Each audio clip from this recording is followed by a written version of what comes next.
Hey everyone, in this tutorial, I'll show you how to use Durable AI for a small business in 2026. So if you're a business owner looking to create a website, manage customers, and save time with AI-powered tools, Durable AI can help you get started quickly.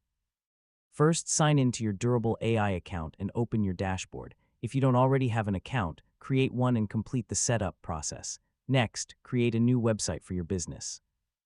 Enter your business name, industry, and a short description of your products or services. Durable AI will use this information to generate a website automatically. When you're satisfied with the result, publish the website and make it available online. If needed, connect a custom domain to give your business a more professional web address.